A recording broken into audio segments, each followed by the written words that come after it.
Welcome to Henrik Ibsen. You might recognize him. Welcome, Henrik Ibsen, to Dark Sean People Biographies. Now, what is his life about? Well, let's start off with the obvious.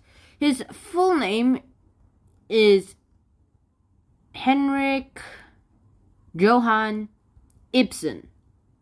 And he was born on March 20th of 1828 in this town called Skien, Telemark, Norway. And I just Wikipedia'd up Telemark, Norway, and this came up.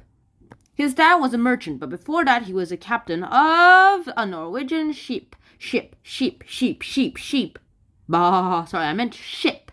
He was the captain of a Norwegian ship, and that was pretty awesome too. And then, of course, the merchant business was really good for a while, and yay, they had a bunch of booming economy. But then, when Henrik Ibsen turned 7, they fell into a bunch of debt, and so they lost everything, and they literally had to move to their dirt poor summer house from their good old 2-story house. At the age of 15 in 1843, Henrik Ibsen quit school and turned himself into a pharmacist and became a pharmacist apprentice. Basically, this guy right here. Weird story that happened at the pharmacy.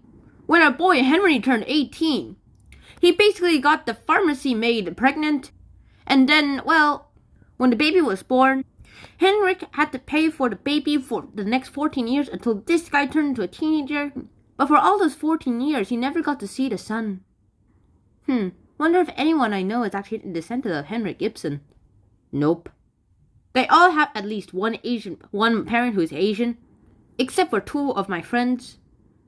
But then again, their nationalities are Polish and American. Wait, actually, come to think of it, 1, because I've only got 1 person who's full non-Asian. He's Polish. And that's about it, all I know.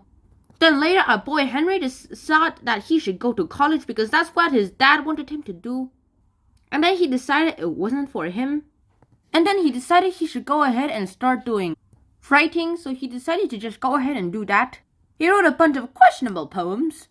And then he wrote his first major poem, The Brand. And this was basically the thing that kickstarted the realism movement, as Henrik Ibsen is the person who basically helped kickstart the realism movement with his rival. After that success, he wrote this, Peer Gynt, a dramatic poem. Apparently it is a bunch of elves, and it was not realistic at all. Wait, you told me that this guy started the realism movement, but this story literally has elves, witches, haggards, and fairies. That is not realism at all. Fair enough, but this isn't a realism poem. This is a realism play. So is this, and this, and this. He wrote the Pillars of Society. Where did my pen go? Okay, here it is. He wrote the Pillars of Society in 1877, and then when it did a bunch of controversial success, he wrote this, The Doll's House, in 1879. Then he wrote Ghosts about 1881. And finally, An Enemy of the People in 1882. Sadly, there is no Korean flag on this book. But for some reason, this is on there. Why do people always forget about this beautiful country? Oh, I see why. It's so hard to draw it.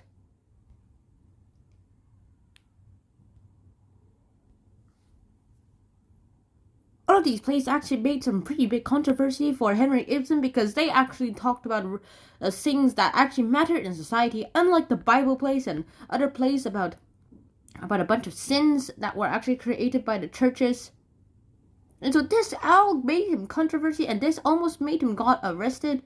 Okay, I made that up, but I like to think of it that way. But he did get a lot of criticism.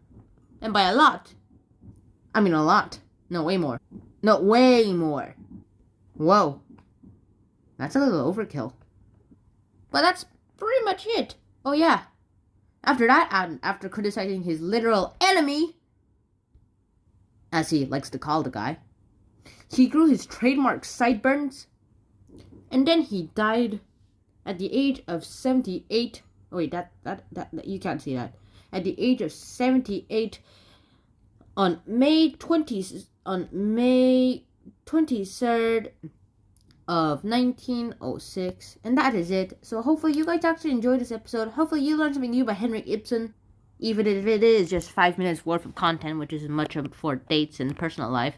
But hey, that's about it. So hopefully you guys actually enjoyed this episode. I hope to see you guys soon. And so until next time, keep working hard and start writing something in honor of HENRIK IBSEN.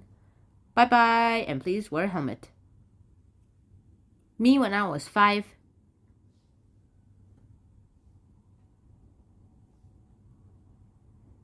Bye bye. And that is why you should wear a helmet.